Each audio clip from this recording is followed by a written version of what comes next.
Proposal is basically, it is a document that provides you a layout. It's just like a map. It's just like a skeleton. So whatever you are going to do, first you have to write proposal. In layman words, I'm not pointing out any bookish definition. Just in simple sentence, you can consider it that that proposal is basically, it is a document that provides a layout, right? Now the question is, why do you need a layout? So there will be different answers: to solve a problem, to give recommendations, to analyze a situation. So there will be different points, there will be different objectives. That's why I'm not talking about those objects. Just remember that it's a layout. It provides a layout, document that it provides a layout. Then before going into detail of business proposal, let me tell you that there are two broader kinds. One is competitive, and the other one is non-competitive. Competitive is where you have competition. So that proposal is basically called business proposal, where you are having competitors. They compete to get their proposal passed, right? On the other hand, you have a non-competitive proposal that is called research proposal, which normally we design or we write when we're writing a thesis, when we're writing our research paper, or maybe writing a report. So there we don't have competition. Everyone is working on his or her own topic. So everyone will have his and or her own proposal. ठीक हो गया? So right now what we are going to talk about is business proposal, that is competitive proposal. Basic concept of proposal is that proposal is always persuasive. The proposal has to persuade people to do certain action. So obviously it should be convincing. So it should have logic. It should have a reason why people should accept your point of view, right?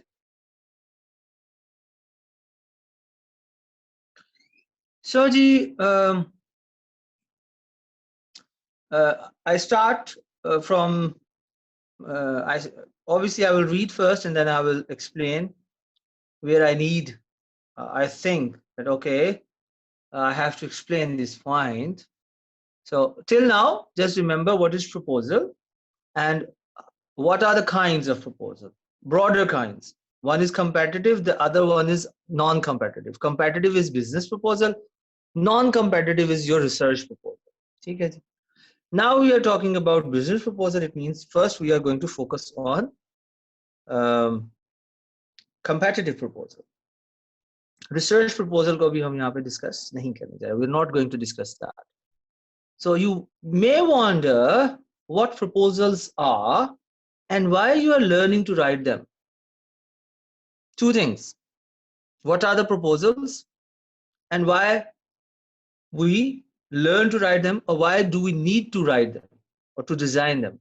For example, a business plan, a type of proposal, is necessary to obtain financing if you wish to start your own business. आप कोई business start करना चाह रहे हैं, या let's suppose आप कोई project पे काम करना चाहते हैं और उस प्रोजेक्ट पर काम करने के लिए आपको फाइनेंस की जरूरत है, आपको कहीं से फंडिंग की जरूरत है। तो जब तक उस फंडिंग को हासिल करने के लिए आपको प्रपोजल बनानी पड़ेगी। अगर आप प्रपोजल नहीं बनाएंगे तो आपको वो फंडिंग नहीं मिलेगी। इसी तरह आप कोई लेट सपोज आप कहते हो कि जी आपकी कोई अपनी कंपनी है, आपकी कोई अपनी ऑर्गेनाइजेशन है और आप चाहते हैं कि उस ऑर्गेनाइजेशन को कोई यूएनडीपी का या डब्ल्यूएचओ का कोई प्रोजेक्ट मिले, तो उसके लिए आपको क्या करना पड़ता है, आपको प्रपोजल बनानी पड़ेगी। तो एक बात ये कि आपको जहां कहीं फाइनेंसिंग की जरूरत पड़ती है तो वहां पर आपको परसुएड करने के लिए प्रपोजल बनानी पड़ती है। ये तो एक बात होगी। उसके बाद वो कहता है similarly if you apply for a grant or a graduate fellowship you will need to provide a written plan or sketch a worthy project. Same thing, आपको कोई स्कॉलरशिप चाहिए, उसके लिए भी आपको ये काम करना पड़ेगा, आपको प्रपोजल बनानी पड़ेगी, कोई प्रोजेक्ट लेकर आना पड़ेगा। The goal when writing business proposals and formal reports is to make them accessible and useful to your readers. Basically मकसद क्या होता है, अगर आपसे ये पूछा जाए कि जब हम बिजनेस प्रपोजल्स लिखते हैं या फॉर्मल रिपोर्ट्स लिखते हैं तो उनका मेन मकसद क्या होता है, what is the main purpose, what is the main goal of writing a proposal or what is the goal of writing a report, तो आपको पता होना चाहिए कि ओके हम इसलिए ये प्रपोजल रिपोर्ट लिखते हैं ताकि हम रीडर्स तक उस डॉक्यूमेंट को एक्सेसिबल बना सकें और उनके लिए उसको यूजफुल बना सकें, वो उससे कोई फायदा हासिल कर सकें, they could be able to get advantage or get some benefit from there. ठीक है।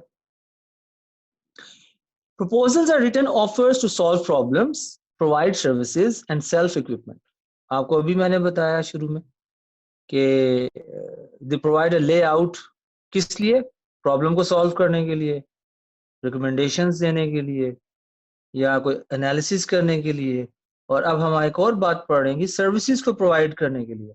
समटाइम्स आप सर्विसेज प्रोवाइड करते हैं, समटाइम्स आपको इक्विपमेंट प्रोवाइड करना है। आपका इंस्टीट्यूट है और अपने इंस्टीट्यूट को आप जो है you want to get it furnished, तो वो क्या होगा, वो सर्विस प्रोवाइड करेगी ना। जो भी इंटीरियर डेकोरेशन की कंपनी होगी वो आपको इंटीरियर आपका डेकोरेट करके देगी, तो वो आपको सर्विस प्रोवाइड कर रहा है। दूसरी तरफ आप कहते हो कि जी मैं एक इंस्टीट्यूट खोलने जा रहा हूँ, कंप्यूटर इंस्टीट्यूट होगा, तो उसमें मुझे 100 कंप्यूटर्स चाहिए, तो अब वो आपको क्या प्रोवाइड करने जा रही है कंपनी, अब आपको इक्विपमेंट प्रोवाइड करने जा रही है। तो इन दोनों चीज़ों के लिए, चाहे वो सर्विस हो चाहे वो इक्विपमेंट हो, उसके लिए आपको प्रपोजल बना के भेजना पड़ता है। और वो नॉर्मली जो आप सर्विस ले रहे होते हैं या आप कोई इक्विपमेंट ले रहे हैं, वो बेसिकली किसी ना किसी प्रॉब्लम को सॉल्व करने के लिए ही होता है, किसी ना किसी ऑब्जेक्टिव को ही हासिल करने के लिए होता है। Okay, some proposals are internal, often taking the form of justification and recommendation reports. Some reports जो होती हैं उनको हम internal reports कहते हैं, some को हम external reports कहते हैं। ठीक है, आगे kinds को भी हम देखते जाएंगे। Most proposals, however, are external and a critical means of selling equipment and services that generate income for many companies. ज्यादा जो कंपनीज होती हैं, ज्यादा प्रपोजल्स जो होती हैं, जो बिजनेस प्रपोजल की अगर हम बात करते हैं तो वो बेसिकली क्या होंगी, वो ज्यादातर एक्सटर्नल प्रपोजल्स होती हैं। आप बिल्कुल एक्सटर्नल और इंटरनल का क्या मतलब है, सिंपली अगर आप देखें हमने जब फ्लो ऑफ कम्युनिकेशन पढ़ा था तो उसमें आप एक चीज को याद रखें कि हमने कहा था कि कम्युनिकेशन विद इन ऑर्गेनाइजेशन भी फ्लो करती है और आउटसाइड ऑर्गेनाइजेशन भी फ्लो करती है। तो इसको इससे जहन में रख लें कि जो विद इन ऑर्गेनाइजेशन आपकी प्रपोजल बन रही होगी वो आपकी इंटरनल प्रपोजल होगी, और जो आउटसाइड ऑर्गेनाइजेशन प्रपोजल बनने जा रही है वो क्या होगी, वो आपकी एक्सटर्नल प्रपोजल होगी। यानी एक ही ऑर्गेनाइजेशन है, उसी ऑर्गेनाइजेशन को प्रॉब्लम है और वो ऑर्गेनाइजेशन के अंदर ही उसको सॉल्व करने की प्रपोजल दी जा रही है, तो इसका मतलब क्या है कि वो इंटरनल प्रपोजल है। और दूसरा क्या है कि एक कंपनी है, एक ऑर्गेनाइजेशन है, उसको कोई प्रॉब्लम आ रही है और वो प्रॉब्लम को सॉल्व करवाने के लिए बाहर अपनी ऑर्गेनाइजेशन से बाहर डिफरेंट ऑर्गेनाइजेशन या कंपनी से हेल्प ले रही है, चाहे वो सर्विस की सूरत में हो, चाहे वो इक्विपमेंट की सूरत में हो, चाहे कोई सोल्यूशन प्रोवाइड कर रही हो, तो वो क्या होगी, वो एक्सटर्नल प्रपोजल होगी। तो आपसे पूछा जा सकता है, आप देखें शॉर्ट क्वेश्चन में, जैसे आपको शॉर्ट क्वेश्चंस मिड टर्म में आए थे, इसी तरह फाइनल में भी आपसे पूछा जा सकता है कि ओके जी बताएं कि एक्सटर्नल प्रपोजल और इंटरनल प्रपोजल में क्या फर्क होता है, तो आपको पता होना चाहिए। इसी तरह आपसे पूछा जा सकता है कि अच्छा जी आप ये बताएं कि जब आप प्रपोजल लिखती हैं तो वो प्रपोजल जो बना रहा होता है, जो भी ऑर्गेनाइजेशन या जो भी कंपनी जो प्रपोजल बना रही है, तो वो बेसिकली क्या आपको ऑफर क्या कर रही होती है। तो आपको 3 पॉइंट्स का पता होना चाहिए कि एक तो वो आपको प्रपोजल किसी प्रॉब्लम को का सोल्यूशन ऑफर कर रही होती है, या आपको कोई सर्विस प्रोवाइड कर रही होती है, या फिर आपको कोई इक्विपमेंट आपको सेल करने जा रही है या आपको प्रोवाइड करने जा रही है। तो ये 3 आपको पॉइंट्स आने चाहिए। और याद रखिए मिड टर्म में आप लोगों ने हैंकी फैंकीज की हुई हैं, आप लोगों ने google.com को माशाल्लाह से काफ़ी यूज़ किया है। तो इस दफ़ा जो है आपको सख्ती की जाएगी, मैं आपको बता रहा हूँ। मुझे पता चल गया था मिड में भी कि आपके कौन-कौन से क्वेश्चंस हैं वो कट कॉपी पेस्ट किए गए हैं गूगल से, और कौन-कौन से आपने खुद किए हैं, और कौन-कौन से आपने क्या कहते हैं मुश्तरका मफादाती कौंसल के तहत किए हैं। तो इस दफ़ा कोशिश करें कि इस दफ़ा अगर आपका रिटर्न पेपर हुआ, ऑनलाइन ना हुआ, तो इस चीज़ को देखा जाएगा कि अगर मुझे नज़र आ गया एक लाइन लग रही है, एक चेन महसूस फील आ रही है कि चेन चल रही है, कि एक ही सवाल को सबने मिलकर हल करने की कोशिश की है, तो you can lose your marks. इसलिए इनको पढ़ें। आपको जो लेक्चर दे रहा हूँ उसमें आप देखें, अब आपके पास ये रिकॉर्डेड है कि आपको पता है, आपको बता रहा हूँ यार देखो इस तरह सवाल पूछा जा सकता है, इस तरह शॉर्ट क्वेश्चन आ सकता है आपको। तो इसलिए आपको, अगर आप लेक्चर सुनेंगे तो आपको ये पॉइंट्स जहन में रहेंगे, तो इसी तरह आपसे शॉर्ट क्वेश्चंस पूछे जाएंगे। आगे चलते हैं। वो कह रहे हैं जी एक्सटर्नल प्रपोजल्स में be divided into 2 categories, solicited and unsolicited. अब आपका फिर एक शॉर्ट क्वेश्चन बन सकता है, आपसे पूछा जा सकता है कि भाई एक्सटर्नल प्रपोजल की कितनी कैटेगरीज होती हैं। तो आपको पता होना चाहिए कि सॉलिसिटेड होती है और अनसॉलिसिटेड होती है। ठीक है जी। Enterprising companies looking for work might submit unsolicited proposals, but most proposals are solicited. ज्यादातर proposals, पहले क्या, ज्यादातर proposal external होती हैं, और उसके बाद external proposal में ज्यादातर proposal जो होती है वो solicited होती है, unsolicited कम होती है। अब हम देखते हैं कि ये solicited और unsolicited में क्या फर्क है। When a firm knows exactly what it wants, it prepares a request for proposal specifying its requirements। अब एक और चीज आ गई, इसको हम कहते हैं RFP, रिक्वेस्ट फॉर प्रपोजल। अगर आप इसको देखें तो अगर आप न्यूज़पेपर्स पढ़ते हैं तो आपको टेंडर नोटिस का पेज मिलेगा जिसमें टेंडर नोटिस होते हैं। टेंडर नोटिस में क्या होता है कि एक ऑर्गेनाइजेशन है, उस ऑर्गेनाइजेशन को कोई प्रॉब्लम है, वो उस प्रॉब्लम को सॉल्व करना चाह रही है और वो उसको स्पेसिफाई कर रही है कि मुझे किस किस चीज की जरूरत है। मिसाल के तौर पर आप कहते हैं ओके जी मेरा एक इंस्टीट्यूट है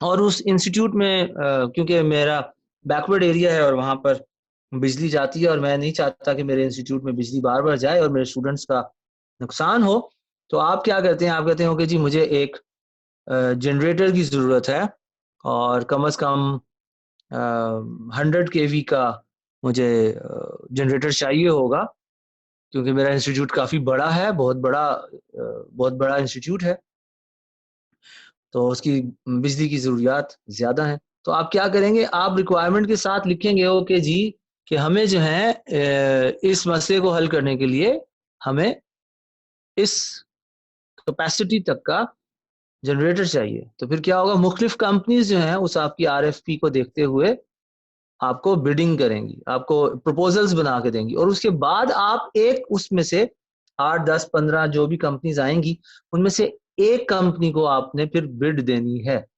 जिसको कहते हैं ना टेंडर ओपनिंग और टेंडर नोटिस। तो वो बेसिकली RFP बेसिकली वही होती है।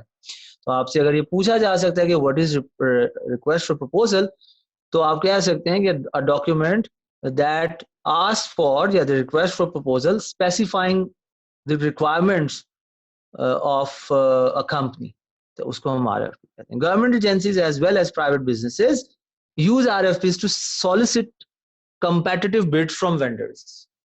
सॉलिसिट का मतलब यहाँ पे हमें ये समझ आ रहा है कि जो आप पब्लिश करेंगे, ठीक है, और वो ओपन होगी सबके लिए, आप पब्लिश करते हैं. सॉलिसिटेड जो होती है बिड, वो बेसिकली आपकी पब्लिश होती है और वो हर एक को पता होगी कि ये क्या प्रपोजल है, कौन सी किस चीज के बारे में प्रपोजल है, कौन प्रपोजल मांग रहा है, ठीक है. ये सारी चीज जो है लीगली जो है आपकी इन रिटन होगी. तो वो कह रहा है जी अब एग्जाम्पल देखते हैं. फॉर एग्जाम्पल, और याद रखें अगर आपसे एग्जाम्पल पूछी जाए तो तब एग्जाम्पल आप देंगे.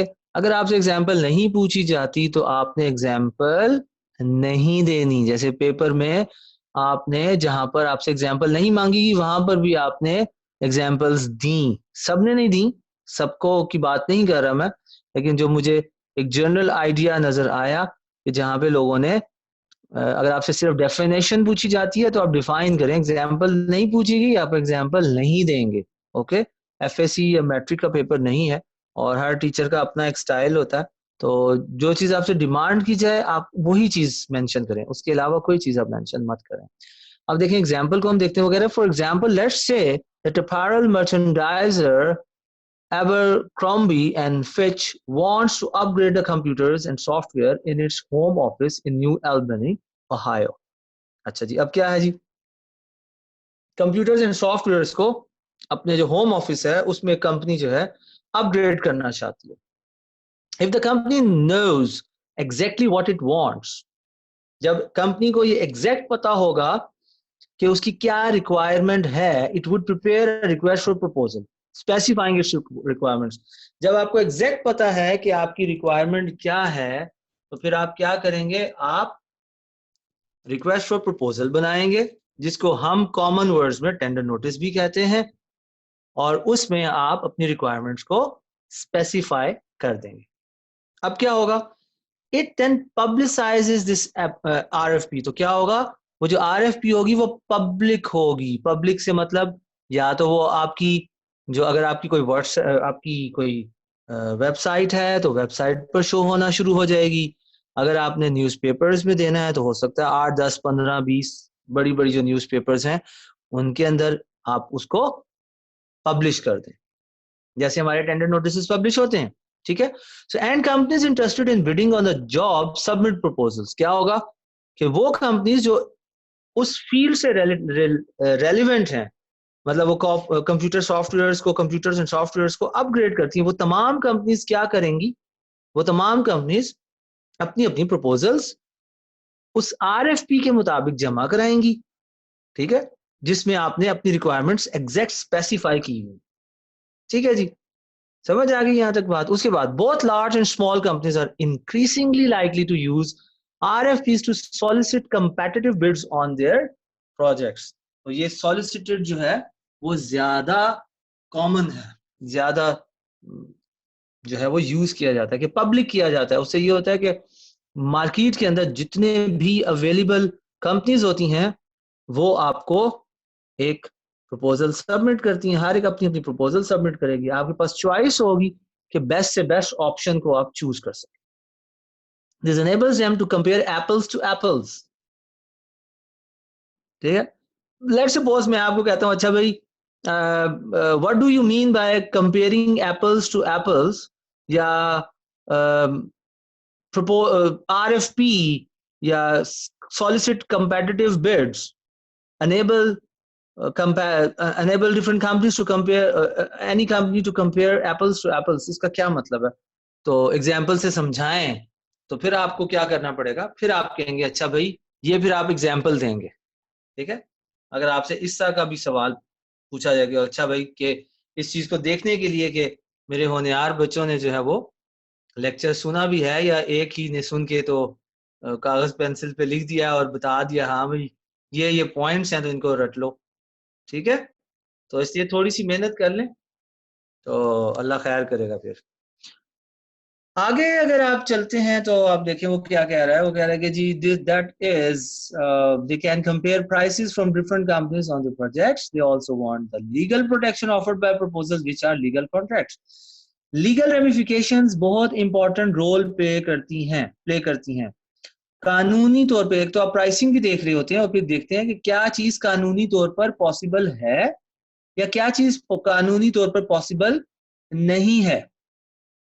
जैसे आप देखें, आपको मैं एग्जांपल क्लास में भी कोट करता रहा हूं कि आप देखें जैसे जो ऑरेंज लाइन का जो मंसूबा था, ट्रेन का मंसूबा था, उसमें आप देखें तकरीबन 1.5-2 साल तक वो रुका रहा। उसकी वजह यही थी कि लीगल रेमिफिकेशंस को कवर नहीं किया गया था, या तो प्रपोजल बनी नहीं। अगर प्रपोजल बनी थी लीगल तरीके से तो उसके अंदर कानूनी तौर पे ये चीजें नहीं देखी गई थी। इसी तरह जो पिंडी की इस्लामाबाद वाली मेट्रो जब बनी तो उसमें भी आई एट सेक्टर के साथ कब्रिस्तान था, जिस कब्रिस्तान को उन्हें फिर वहां से उन्होंने कब्रें उखाड़नी पड़ी और उन कब्रों को वहां से उखाड़ के उन्हें जो है एक और जगह पर उनको उनके जो भी वारिस थे उनकी इजाजत से इवन के उनको पैसे भी देने पड़ दिए, उनको पे भी किया गया और उसके बाद फिर उन कब्रों को डिफरेंट जगहों पर जो है इमानतन उनकी जगह बदली गई।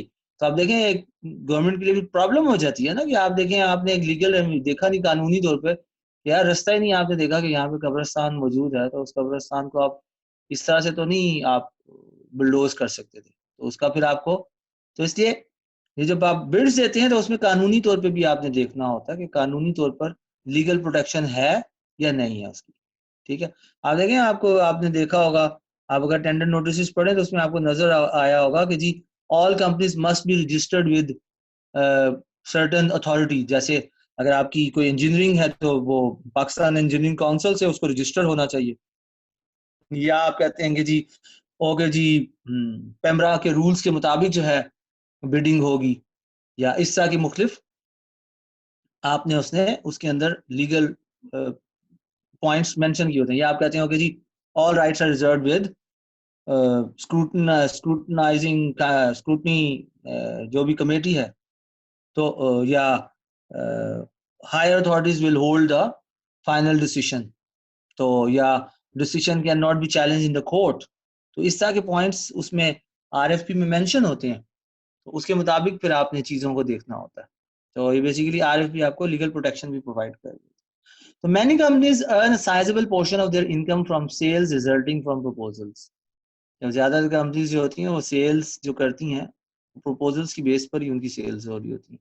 That is why creating effective proposal is especially important today. In writing proposals, the most important thing to remember is that proposals are sales presentations. Basically, आप सेल कर रहे हैं कुछ ना कुछ, चाहे आप सर्विस को सेल कर रहे हैं, चाहे आप कोई प्रॉब्लम सोल्यूशन भी दे रहे हैं, तो आप उसका चार्ज करेंगे ना, फी सबिलिल्लाह तो आप नहीं करेंगे।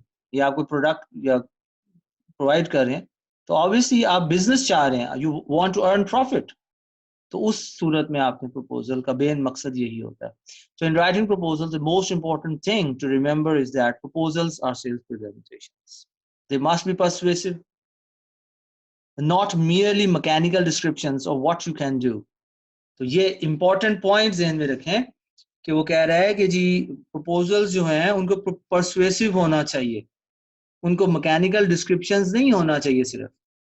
ठीक है, तो ये भी आपसे पूछा जा सकता है कि एक प्रपोजल के अंदर जो है बेस्ट प्रपोजल की क्वालिटी क्या होती है। आप कहेंगे जी उसके अंदर mechanical description as well as proposal होनी चाहिए, परसुएशन होनी चाहिए कि वो परसुएसिव भी हो और उसके अंदर मैकेनिकल डिस्क्रिप्शन भी हो। ये नहीं कि आपने एक जगह मैकेनिकल डिस्क्रिप्शन दे दी, उसको पर वो आपकी लैंग्वेज परसुएसिव नहीं थी, लॉजिक वाइज नहीं चले, रीजनिंग के साथ हम नहीं चले, ठीक है, तब भी मसला।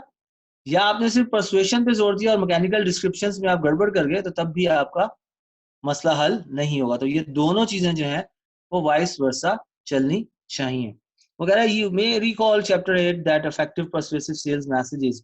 अब आपसे ये एक पूछा जा सकता है कि अच्छा जो परसुएसिव सेल्स मैसेज होता है उसमें क्या किया जाता है। तो आप कहेंगे जी वो benefits for the reader emphasize करता है बेनिफिट्स फॉर द रीडर पे, और toot your horn by and detailing your expertise and accomplishments आप बताते हैं। एक तो आप बताएंगे कि रीडर को बेनिफिट, अब देखें 7 C's पे चले जाएं, अगर आपको 7 C's का कुछ लबे आप याद हो तो आप देखें हम क्या कर रहे थे जब हमने कंसिडरेशन की बात की थी, जब यू एटीट्यूड की बात की थी, तो हम क्या कर रहे थे, हम बता रहे थे कि रीडर को बता रहे थे कि भाई रीडर साहब आपको क्या बेनिफिट मिलेगा। तो एक अच्छा परसुएसिव सेल मैसेज जो होता है या कोई भी परसुएसिव मैसेज होता है वो आपके रीडर को बताएगा कि भाई मेरी बात सुनने से आपको क्या फायदा होने जा रहा है। फिर आप बताते हैं कि भाई आपकी एक्सपर्टीज क्या है, आपकी कामयाबियां क्या हैं, आपकी अकम्पलिशमेंट्स क्या हैं, क्यों आप मुझे चूज करें। ठीक है, and make it easy for the reader to understand and respond. और हमेशा आसान चीजें रखें, क्लैरिटी हो, क्लियर आइडियाज हो, सिंप्लिसिटी हो, डिफिकल्ट आइडियाज नहीं होने चाहिए। तो नंबर 1, अपने रीडर को जो अच्छा परसुएसिव मैसेज होता है उसके अंदर क्या चीजें होनी चाहिए। नंबर 1 कि वो इस चीज पे एम्फसाइज करे कि जो रीडर है या जो लिसनर है, जो रिस्पोंडेंट है, जो रिसीवर है, उसको ये पता चले कि यार उसका इसमें बेनिफिट क्या है। आप अगर अभी मेरा ये लेक्चर सुनोगे तो आपको कोई बेनिफिट होगा ना कि हाँ भाई इसमें से पेपर में मुझसे पूछा जा सकता है, इसलिए इस सुनने में मेरा क्या फायदा है। तो मैं आपको बता रहा हूँ कि हाँ भाई इसमें से पेपर में कुछ पूछा जा सकता है, इसलिए मेहरबानी करके इसको सुने। ठीक है, तो मैंने बेनिफिट आपको बताया। फिर मैं बताता हूँ अच्छा भाई मेरी एक्सपर्टीज क्या है और मैंने पहले कामयाबियां क्या हासिल की हैं। ठीक है, और फिर मैं उन चीजों को, हर आइडिया को आसान से आसान तरीके से मैं समझाने की कोशिश करूंगा, क्लियर रखूंगा आइडियाज को, सिंपल लैंग्वेज होगी। ठीक है, तो ये 3 बातें आपको जहन में रखनी है कि अगर आपसे ये पूछा जाए कि आप बताओ भाई ये जो परसुएसिव मैसेज होता है उसमें क्या क्वालिटीज होनी चाहिए, तो आपको ये 3 पॉइंट्स पता होने चाहिए। यहां तक I hope you are clear. ठीक है जी, आगे हम चलते हैं जी। तो अब हम, हमारी जो मेन अब हेडिंग आ रही है that is informal proposal. Informal proposal क्या होती है जी? तो वो कह रहे हैं जी इनफॉर्मल प्रपोजल्स में contain an introduction, background information, the proposal, staffing requirements, a budget and an authorization request.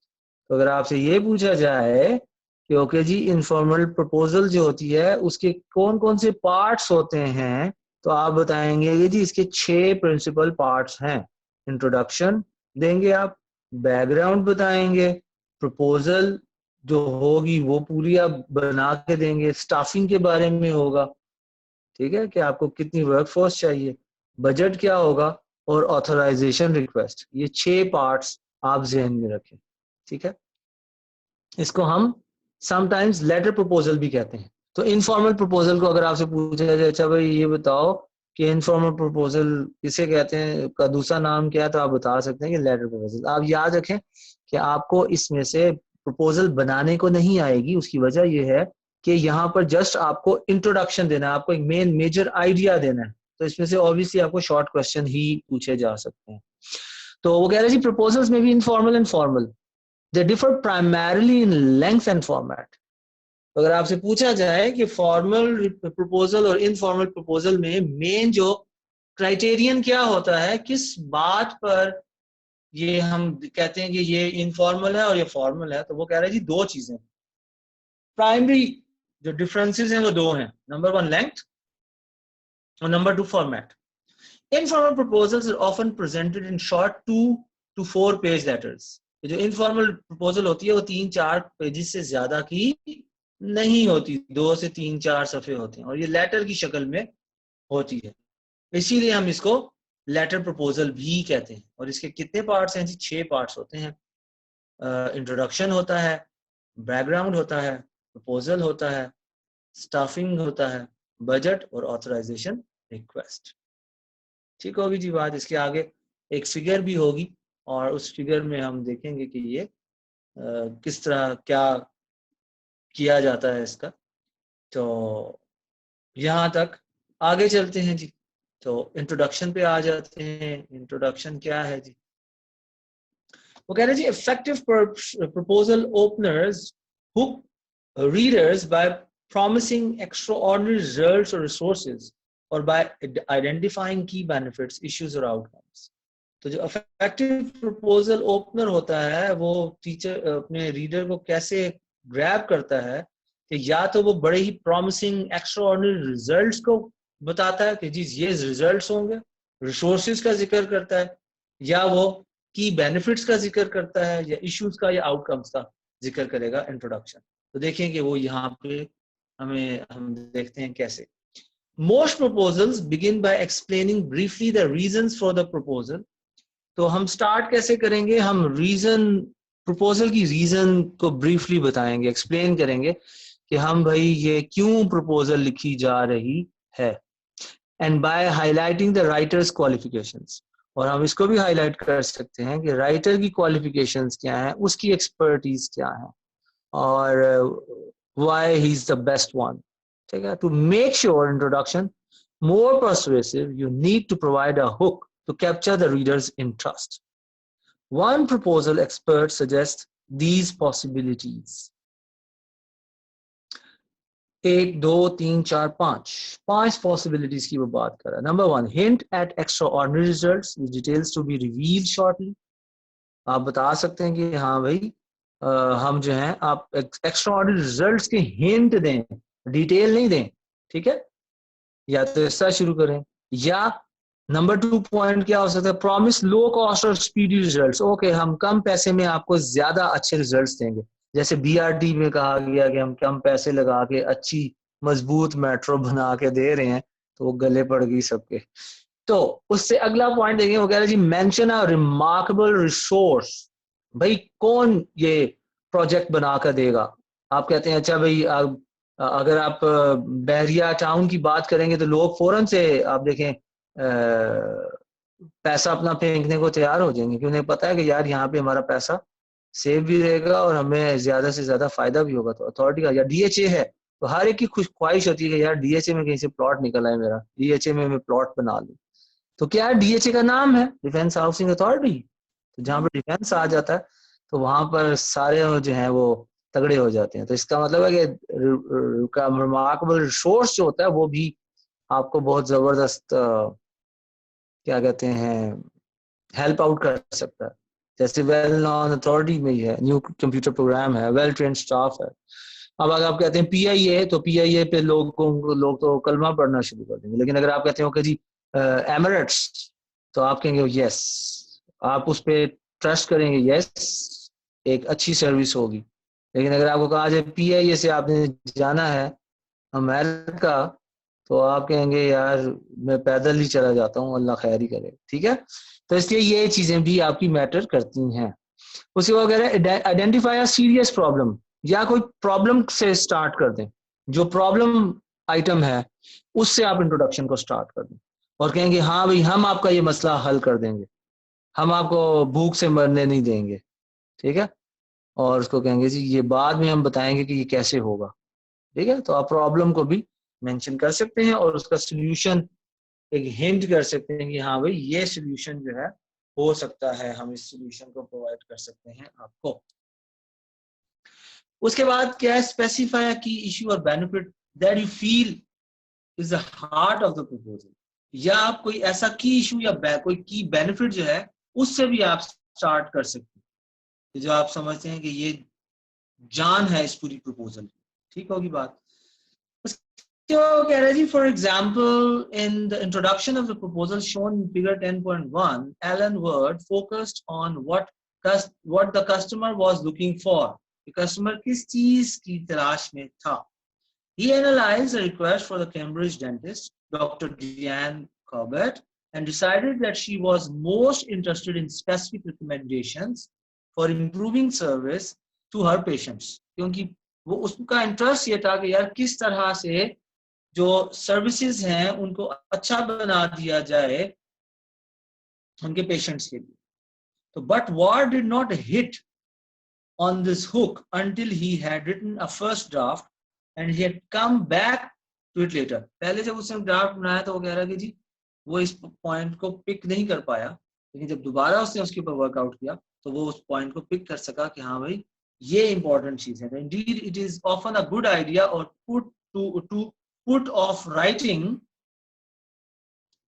the introduction to a personal unit to a proposal until after you have completed other parts. तो वो कह रहा है जी introduction बेहतर ये है कि आप इंट्रोडक्शन को अगर बाद में लिखें तो वो ज्यादा बेहतर है. बाकी चीजों के अगर हिस्से आप पहले बाकी हिस्से कर लें, बाकी पार्ट्स कर लें, तो इंट्रोडक्शन जब बाद में लिखें तो वो ज्यादा बेहतर. For longer proposals, the introduction also outlines the organization of material to come. और कह रहे हैं जो लॉन्गर प्रपोजल होती हैं उसमें इंट्रोडक्शन एक और काम भी करता है. वो क्या काम करता है कि वो आपको आउटलाइन प्रोवाइड करता है कि क्या क्या चीजें आपको प्रपोजल में मिलेंगी. Although writers may know what goes into the proposal introduction, many face writers block before they get started. It doesn't help. The most proposals and reports must be completed under the pressure of tight deadlines. To get the creative juices flowing, former Russian proposal specialist Dr. Mark Greiner suggests studying the RFP closely to understand what the client really wants. So main point आप ध्यान में रखें कि proposal लिखना इतना आसान काम नहीं होता, टेंशन वाला काम है. तो इसका सबसे बेहतर हल ये है कि आप RFP को अच्छी तरह से पढ़ें कि RFP आपको गाइड करेगी कि आपको क्या चीज आपसे मांगी जा रही है, आपको क्या चीज प्रोवाइड करनी है अपने कस्टमर या क्लाइंट को. Based on that analysis, you would look for persuasive themes until a proposal outline emerged. पहले एक आउटलाइन आपको बनानी है, ठीक है. Addressing the client's needs may be the ticket to getting off to a good start. अगर आप अपने क्लाइंट की नीड्स को, उसकी जरूरियात को अगर आप समझ जाते हैं तो फिर जो है आपके लिए ये चीज आसान हो जाती है कि आप जो है वो किस तरह से प्रपोजल बनाएंगे. तो RFP को अच्छी तरह से. उसके बाद आ जाता जी नेक्स्ट पार्ट है, वो कह रहा है जी background, problem and purpose. The background section identifies the problem and discusses the goals or purposes of the project. जो बैकग्राउंड होगा उसमें क्या क्या चीजें आ जाएंगी, बैकग्राउंड सेक्शन में क्या क्या चीजें आ जाएंगी, वो प्रॉब्लम को डिस्कस करेगा, goals and purposes of the project को डिस्कस करने जाएगा.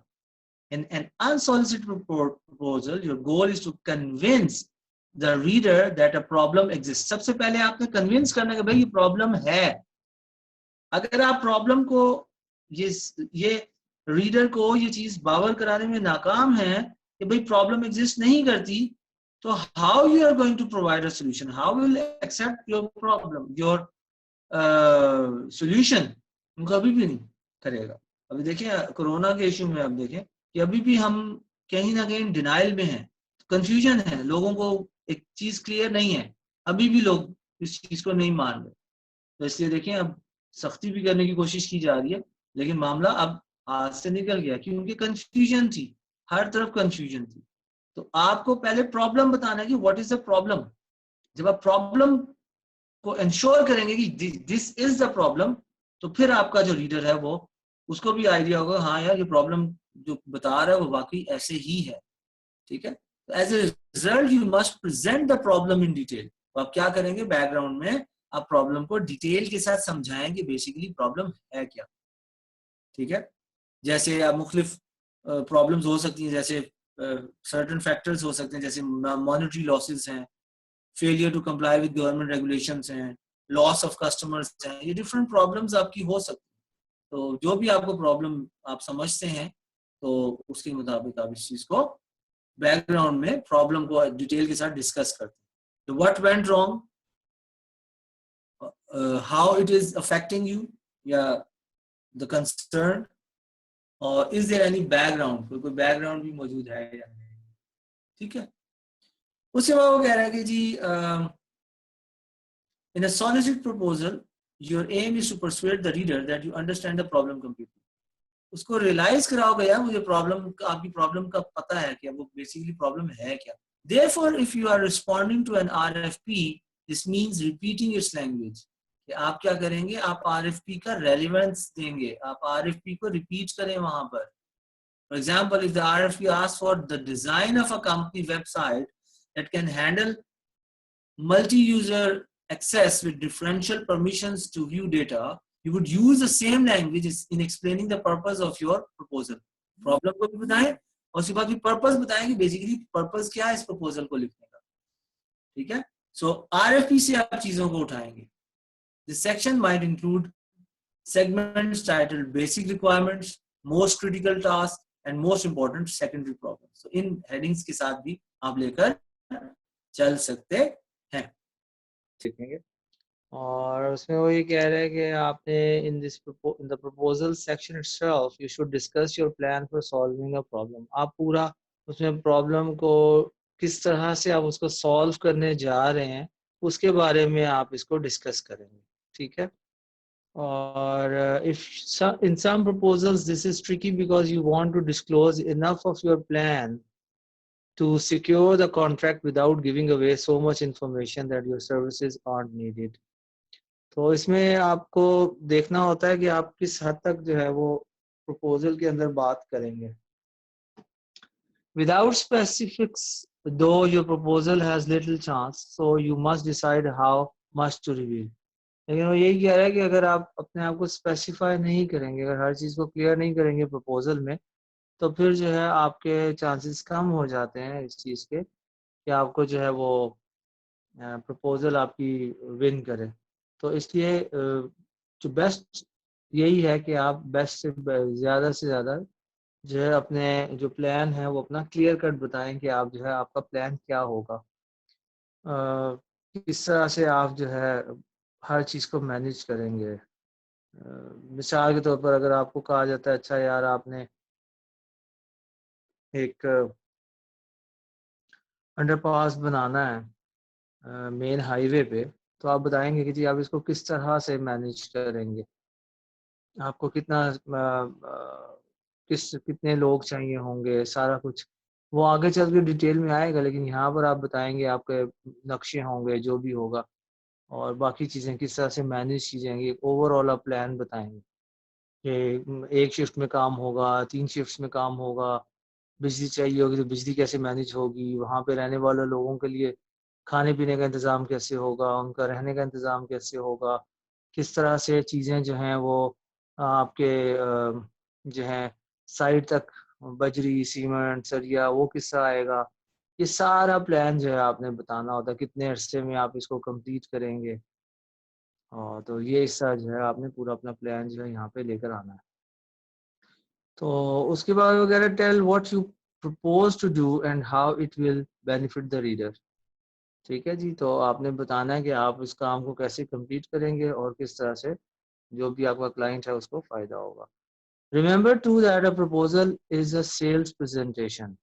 ये जो हम प्रपोजल कर रहे हैं बेसिकली ये कंपेटिटिव है. इसमें आप कोई अपनी सर्विस देने जा रहे हैं, कोई प्रोडक्ट बेचने जा रहे हैं. ठीक है. तो इसलिए जो है इस चीज़ को जहन में रखेंगे. Sell your methods, product and deliverables, items that will be left with the client. In this section, some writers specify how the project will be managed and how its progress will be audited. Most writers also include a schedule of activities or timetable showing when events will take place. ठीक है. तो इसको मैं इसलिए detail के साथ भी नहीं जा रहा हूँ क्योंकि यहाँ पर आपको जस्ट एक बर्ड आई व्यू देना है. क्योंकि ये जो चीज़ें हैं बेसिकली आपको जब आप राइटिंग टेक्निकल राइटिंग की क्लास लेंगे तो उसमें आपने ये डिटेल से पढ़ना है कि प्रपोजल कैसे बनती है या रिपोर्ट कैसे लिखी जाती है. तो यहाँ पर हम जस्ट एक बर्ड आई व्यू ही लेंगे. अभी एक एग्जाम्पल को भी हम डिस्कस करेंगे, उसको रीड करते हैं, उसको समझने की कोशिश करते हैं कि आपको कुछ ना कुछ आइडिया आएगा. उसके बाद जो स्टाफिंग है, स्टाफिंग कर लें, इसको आप पर्सनल का टॉपिक दे दें, इसको आप लेबर का टॉपिक दे दें. टाइटल बेसिकली ये है कि आपको कितने लोगों की ज़रूरत होगी, उनके क्रेडेंशियल्स, उनकी जो आपका है उन लोगों के बारे में आप जो है वो बताते हैं कि जी उनकी क्रेडेंशियल्स क्या हैं. अगर आपको मिसाल के तौर पर आपके पास इंजीनियर्स हैं तो उनके आप क्रेडेंशियल्स बताते हैं। बाकी जो मेजर ये नहीं कि आप कहेंगे अच्छा भाई हमारे पास लोडिंग स्टाफ जो है मुझे बताएंगे ये जी 200 ईंटें एक टाइम में उठाता है, इस तरह नहीं जाना आपने। लेकिन ये कि मेजर आपने बताना होता है। तो the staffing section of a proposal describes the credentials and expertise of the project leaders। ठीक है जी, कि जो उसको लीड करेंगे जो प्रोजेक्ट को, उन लोगों के क्रेडेंशियल्स के बारे में आप बताते हैं। जस्ट लाइक सीवीज होती हैं, तो बता देंगे यार इसका इतना एक्सपीरियंस है, इस प्रोजेक्ट पे से काम किया है, इसकी एक्सपर्टीज ये है, like this. It may also identify the size and qualifications of the support staff along with the other resources such as computer facilities and special programs for analyzing statistics। ठीक है, तो ये जो लोग भी इन्वॉल्व होंगे आपके उस प्रोजेक्ट को कंप्लीट करने में, उन सब के बारे में आप जो है उनके मेजर जो लीडिंग लोग हैं उनके बारे में आप इंफॉर्मेशन देंगे। In longer proposals, some firms follow industry standards and include staff qualifications and generic resumes of key people in an appendix। Appendix में भी हम ये मेंशन कर सकते हैं। अपेंडिक्स क्या होता है, इसको हम जब रिपोर्ट का भी हम रिपोर्ट के बारे में पढ़ेंगे, लॉन्ग रिपोर्ट के बारे में आगे, तो वहां पर हम जो है वो ये चीज लेकर चलेंगे। तो कि क्या होता है, ये सारे अपेंडिक्स क्या है, बिब्लियोग्राफी क्या है, फुट नोट्स एंड नोट्स क्या होते हैं, इंडेक्स क्या होता है, तो ग्लॉसरी क्या होती है, ये सारी चीज़ें इसका एक ग्लिम्स हम ज़रूर डिस्कस करने जा रहे हैं। लेकिन अभी नहीं, अभी प्रपोजल को ही, अभी भी हम प्रपोजल में भी इनफॉर्मल प्रपोजल को देख रहे हैं। और इनफॉर्मल प्रपोजल हमने क्या कही है कि जो 2 से 4 सफ़ों से ज़्यादा की ना हो, छोटी सी प्रपोजल हो। तो उसके बाद जो कह रहा है, using generic rather than actual resumes ensures privacy for individuals and also protects the company in case the staff changes after proposal has been submitted to the client. अगर आपसे ये पूछा जाए कि भाई स्टाफिंग से क्या मुराद है, और स्टाफिंग में हम प्रपोजल का ये जो पार्ट है स्टाफिंग, उसके अंदर हम किस किस चीज को मेंशन करते हैं, तो आपको इसमें ये बताना होगा कि हम जो अपने की लोगों की एक्सपर्टीज, उनके क्रेडेंशियल्स को बताते हैं, अपने क्वालिफिकेशंस को बता सकते हैं, सपोर्ट स्टाफ के बारे में बता सकते हैं। दूसरे लफ्जों में जनरली जो आपके लोग इन्वॉल्व हैं, लीड कर रहे हैं जिस जिस डिपार्टमेंट को, उसके बारे में आपने इंफॉर्मेशन देनी होती है। उसके बाद जो है आप देखें बजट है, बजट का नाम आप बजट रख लें, फाइनेंस रख लें, फाइनेंशियल सेक्शन रख लें, जो भी आप इसका नाम रखना चाहें आप इसको नाम दे सकते हैं। यहाँ पे बजट के नाम से है तो फिर आप बजट के नाम से ही इसको ध्यान में रखें। Central item in proposal is the budget, a list of project cost. आपने पूरी कॉस्ट बतानी है कि जी प्रोजेक्ट पे कहाँ पे कितना पैसा लगेगा। आप पूरा टेबल बनाते हैं, उसमें बताएंगे अच्छा भाई सीमेंट, अगर फर्स्ट कंस्ट्रक्शन है कोई तो बताएंगे सीमेंट पे इतना पर लगेगा पैसा, सरिये पे इतना पैसा लगेगा, बजरी पे इतना पैसा लगेगा, बिजली वहां पे इतनी यूज होगी, उसके ऊपर इतना लगेगा, सैलरी जितनी जाएंगी, और उसके अलावा जितनी भी हर बिल्कुल माइन्यूट सी भी जो कॉस्ट है उसको आपने मेंशन करना है कि भाई इसी कॉस्ट पे आपका बनेगा, कि आपका बजट क्या बन रहा है। तो उस बजट के हिसाब से फिर आपको ऑब्वियसली आपको स्क्रूटनाइज किया जाएगा कि ओके ये बजट ठीक है, हमें सूट करता है या नहीं करता। ठीक है, उसके बाद आप देखें वगैरह जी, you need to prepare this section carefully because it represents a contract. ठीक है, इसलिए यहाँ पर आपको एग्जैक्ट फैक्ट्स एंड फिगर्स से एग्जिजरेट ना करें। कॉस्ट को हाँ आप कर सकते हैं, अच्छा भाई अगर इतने अरसे में हो सकता है मुल्क में, क्योंकि डॉलर जो है वो फ्लक्चुएट कर रहा है, तो आप कहते हैं ठीक है जी अंदाजन, क्योंकि ट्रेंड ये बता रहा है कि क्योंकि डॉलर ऊपर जा रहा है, तो इसलिए जो है हम नेक्स्ट एक ईयर में हमने ये काम करना है, तो उसके हिसाब से हम देख लेते हैं कि इतना ट्रेंड है तो इसका मतलब है इतना प्राइस जो है वो हो सकती है। तो फ्लक्चुएशन आप अप्रोक्सीमेट वहां पे कर सकते हैं। तो उसके बाद जो है वगैरह you can't raise the price later even if your cost increase. समझ आई?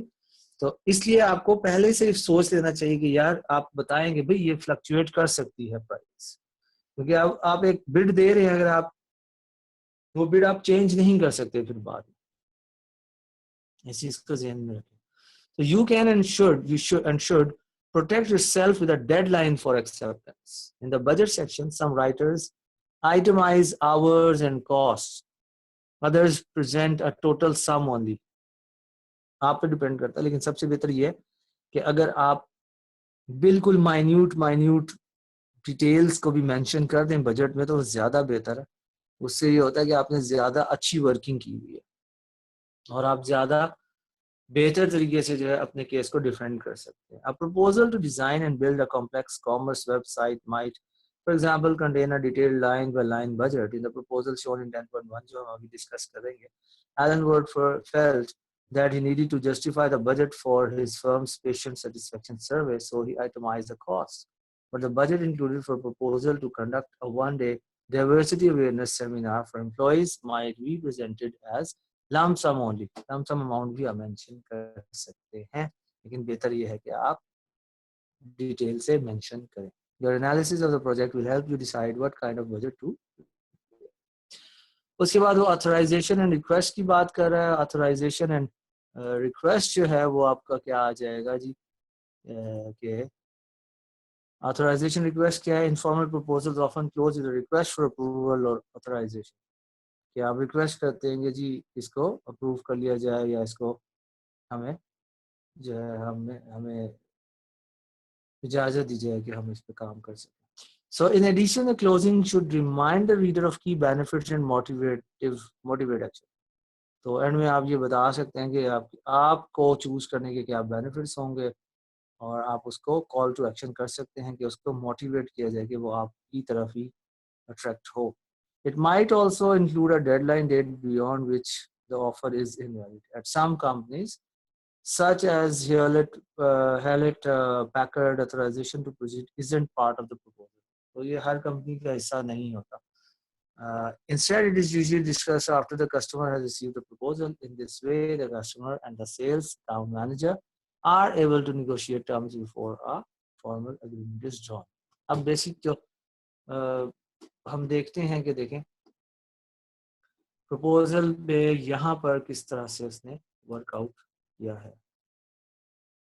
तो अब आपको नजर आएगा. आप देखें हेडिंग, अगर आप देखें तो हेडिंग में आपको नाम आ रहा है, कंपनी का नाम आ रहा है, उसके बाद उसका एड्रेस आ रहा है, उसका कॉन्टेक्ट आ रहा है, फिर तारीख आ रही है. हमने कहा था कल के लेक्चर में कि लेटर के फॉर्म में होता है. तो ये देखें लेटर पहले ऊपर हेडिंग आ गई, जो कंपनी प्रपोजल लिख रही है उसका नाम है, उसका एड्रेस है, उसका कॉन्टेक्ट है, उसके बाद डेट लिखी गई है और डेट के बाद जिसको सेंड किया जा रहा है, जिसको प्रपोजल भेजी जा रही है उसका नाम आ गया, ये इनसाइड एड्रेस है, उसको आपने जो है उसका कॉन्टेक्ट आ गया, एड्रेस और कॉन्टेक्ट आ गया. उसके बाद उसको सैल्यूटेशन है, सैल्यूटेशन में आप देखिए उसने नाम लिखा है, कोलन यूज किया है, कॉमा भी आप यूज कर सकते हैं.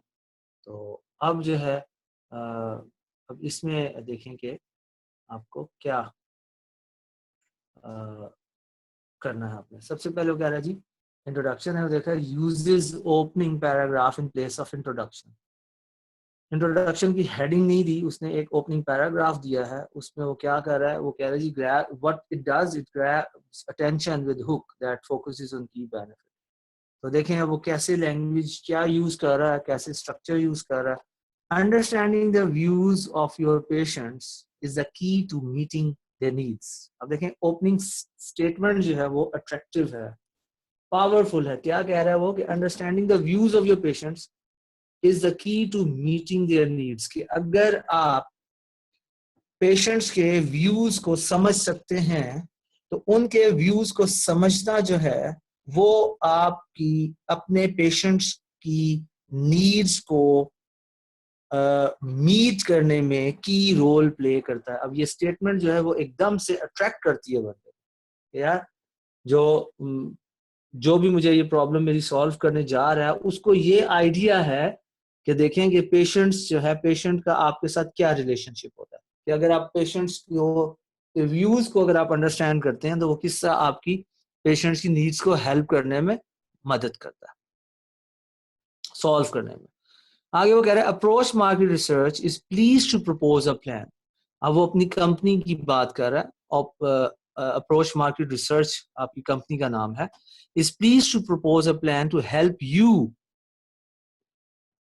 एटीट्यूड यूज किया गया, become even more successful by learning what patients expect of your practice so that you can improve your services. उसके बाद उसने क्या किया, उसने आपको बताया है कि हम आपको वो तरीका बताने जा रहे हैं कि जिस तरीके से आप जो है अपने पेशेंट्स की एक्सपेक्टेशंस पे उतर सकते हैं और आप अपनी सर्विसेज को इम्प्रूव कर सकते हैं कामयाबी के साथ।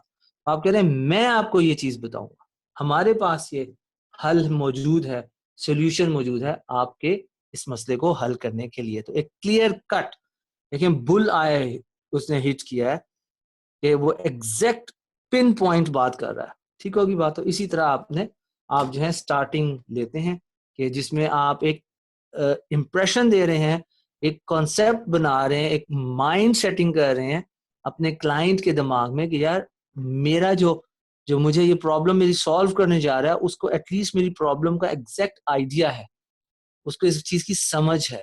ठीक है, उसके बाद बैकग्राउंड एंड गोल्स की हेडिंग उसने दी है। देखिए वो क्या है वगैरह। We know that you have been incorporating a total quality management system in your practice. तो अब आप जो हैं वो बता रहे हैं कि जी बैकग्राउंड एंड गोल्स क्या हैं, मतलब उसकी आप ये कर लें कि आपका इसमें आप उसको एक ओवरऑल देखें तो आपको अगर कोई प्रॉब्लम को डिस्कस कर सकते हैं आप उस पूरी जो भी सर्विस आप दे रहे हैं, जो भी काम हो रहा है उसका बैकग्राउंड आप बताएंगे। ठीक है, और उसके बाद बताएंगे कि आप किस तरह से उस चीज को जो है वो ठीक करने जा रहे हैं। We know that you have been incorporating a total quality management system in your practice, although you have every reason to believe your patients are pleased with your services. You may want to give them an opportunity to discuss what they like and possibly don't like about your office. वो कह रहा है कि जी ठीक है, आप एक अच्छा क्वालिटी मैनेजमेंट सिस्टम आप प्रैक्टिस कर रहे हैं और आप इस चीज में यकीन रखते हैं, बिलीव रखते हैं कि आपके पेशेंट्स जो हैं वो आपकी सर्विसेज से खुश हैं, लेकिन आपके अंदर इतनी कैपेसिटी होनी चाहिए कि आप उनको एक अपॉर्चुनिटी प्रोवाइड करें कि हाँ भाई आपको क्या चीज पसंद है, क्या चीज आपको पसंद नहीं है, यानी कि क्रिटिसिज्म भी आप उसको सुन रहे हैं या नहीं सुन रहे। तो you would also like to compare your preferred and standard patients. उसके बाद वो प्रपोज प्लान दे रहा है कि जी अच्छा भाई प्लान जो होगा हमारा वो क्या होगा, किस तरह से हम इस मसले को हल करेंगे। ठीक है, तो उसमें वो कह रहा है जी on the basis of your experience in conducting of our experience in conducting many local and national customer satisfaction surveys, approach proposes the following plan. अब वो बता रहा है कि हमने क्या किया है जी, हमने एक सर्वेस किए, हमने एनालिसिस किया और उसकी बेस पर हम ये आपको प्लान प्रपोज कर रहे हैं कि आप किस तरह से जो है इन चीजों को लेकर चल सकते हैं। सर्वे में आप देखें, अब उसने सर्वे और एनालिसिस और उसके बाद रिपोर्ट को डिस्कस किया कि इन तीनों की बेस पर हमारा एक्सपीरियंस क्या था, इन तीन की बेस पर कि हम जो है किस तरह से आपको इस प्रॉब्लम से आपको निकालेंगे।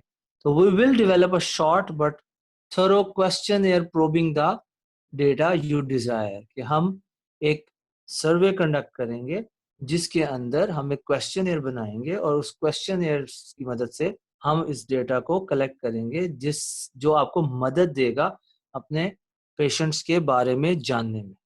Although the survey instrument will include both open-ended and closed questions, open-ended questions भी होंगे और closed questions भी होंगे। ये open-ended and closed questions आपको later next class में आपको जानने की आपको कोशिश होनी चाहिए। ये open-ended ये होता है कि आपका सवाल इस तरह का होता है कि जिसमें आपका जवाब डिफरेंट जवाब बन सकते हैं। ठीक है, तो इसके बाद जो वो कह रहा है जी it will concentrate on the latter. Close questions enable respondents to answer easily. जो क्लोज क्वेश्चंस होते हैं वो आसानी से जवाब दिए जा सकते हैं। They also facilitate systematic data analysis. और वो कह रहा है कि जी सिस्टमैटिक डेटा एनालिसिस को भी ये सपोर्ट करते हैं। The question here will gauge patients views of courtesy, professionalism, accuracy of billing.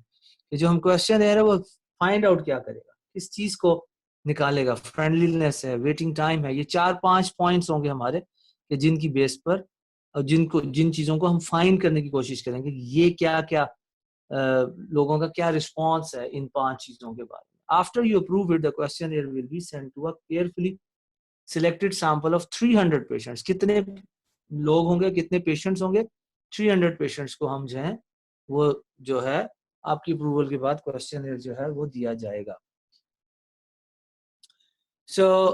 उसके बाद वो कह रहा है जी एनालिसिस हम करेंगे. Survey data will be analyze by demographic segments. हम डेमोग्राफिक सेगमेंट्स के लिहाज से हम इसका एनालिसिस करेंगे, सच एज पेशेंट टाइप क्या है, उसकी एज क्या है, उसकी जेंडर क्या है. फिर using state of the art statistical tools use करेंगे हम. Our team of seasoned experts will study क्या, number 1 satisfaction levels, number 2 the reasons of satisfaction or dissatisfaction, and number 3 is the response of your preferred compared to standard patients.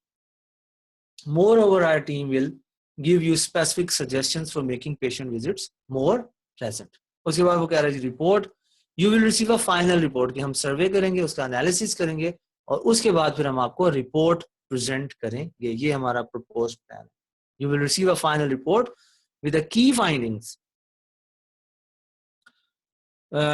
clearly spelled out. Dr. Corbett, our expert staff, will draw conclusions based on the results. The report will include tables summarizing all responses divided into preferred and standard types. उसके बाद आगे चलें तो आगे वो क्या कर रहा है जी, शेड्यूल अब वो दे रहा है कि शेड्यूल कैसे होगा हमारा, टाइम टेबल क्या होगा. वो कह रहा है with your approval the following schedule has been arranged for your patient satisfaction survey. कि हम इस शेड्यूल को फॉलो करते हुए आपका ये काम करेंगे. तो उसके बाद जो है वो कह रहे हैं कि यूजेस नॉर्मली वो use in schedule past tense verbs to show that work has already started on the project.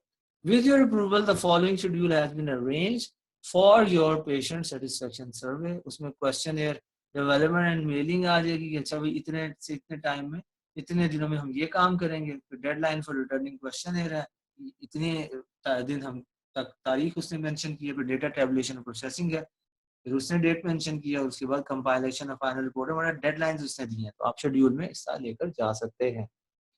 उसके बाद स्टाफिंग आ जाती है. स्टाफिंग में हमने कहा था कि जी हमारा जो है मेन जो है आपका जो है लोग आपके जो है वो मेंशन होंगे. कौन कौन लोग जो है वो आपके साथ जो है वो काम कर रहे हैं.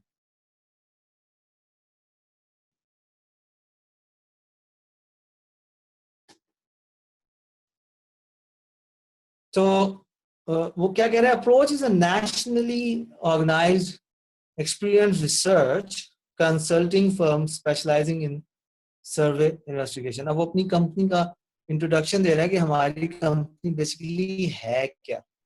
I have assigned your customer satisfaction survey to Dr. Scott Wu, our director of research. Dr. Wu was trained at Boston University and has successfully supervised our research program for the past 9 years. तो अब उसकी जो lead करेगा उसकी detail बताइए. Before joining approach he was a marketing analyst with T-Mobile.